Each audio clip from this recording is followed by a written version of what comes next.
Hi நண்பா, இந்த ஒரு வீடியோவில் நம்ம என்ன பார்க்க போகிறோம் அப்படின்னா, இயக்குனரும் நடிகருமான சுந்தர் சி அவர்களோட அடுத்த திரைப்படத்திற்கான அப்டேட் வந்து வெளியாக இருக்கு. ஸோ இந்த திரைப்படத்தில் யார் வந்து ஹீரோவும் நடிக்க போகிறாங்க, ஷூட்டிங் எப்போது ஆரம்பிக்க போகுது அப்படின்றக்கான எல்லா டீட்டெயிலுமே இந்த ஒரு வீடியோ வந்து பார்த்துடலாம். அதுக்கு முன்னாடி கடைசியாக வெளியான அரண்மனை 4 திரைப்படம் உங்களுக்கு பிடிச்சிருக்கா இல்லை அப்படின்றத மறக்காம கமெண்ட் பண்ணுங்க.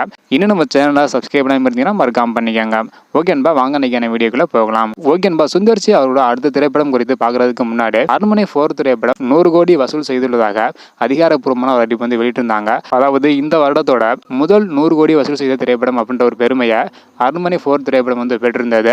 இதனை தொடர்ந்து அடுத்த 100 கோடிக்கு தயாரான சுந்தர் சி அவர்கள் அதாவது கலகலப்பு திரைப்படம் பார்ட் 1 பார்ட் 2 என 2 பாகங்களாக எடுத்து முடிச்சிருந்தாங்க.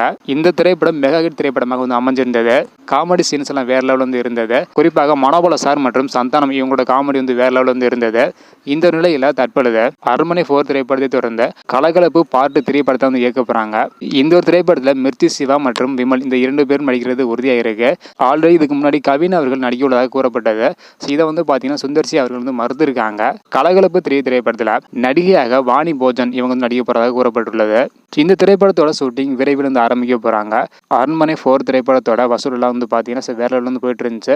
இதுக்கப்புறம் அடுத்த திரைப்படத்திற்கான வேலையில வந்து ஆரம்பிக்க போறாங்க. விரைவில் இதற்கான அதிகாரப்பூர்வமான அறிவிப்பு வந்து பார்த்தீங்கன்னா வரப்போகுது. ஓகே நண்பா, நீங்க சொல்லுங்க, சுந்தர் சி அவர்கள் அரண்மனை 4 திரைப்படத்தை தொடர்ந்து கலகலப்பு 3 திரைப்படத்தை இயக்க போறாங்க. இந்த திரைப்படத்தில் விமல் மற்றும் மிர்ச்சி சிவா இந்த 2 பேருமே ஹீரோ வந்து நடிக்க போறாங்க. இதை பத்தி உங்களோட கருத்து என்ன? இந்த திரைப்படத்துக்கு யாரெல்லாம் ஈகராக வெயிட் பண்றீங்க? இந்த திரைப்படமும் 100 கோடி வசூல் செய்யுமா இல்லையா அப்படின்றத மறக்காம கமெண்ட் பண்ணுங்க. இந்த வீடியோ பார்த்தீங்கன்னா மறக்காம எல்லாருக்குமே ஷேர் பண்ணுங்க. ஓகே நண்பா, தேங்க்யூ.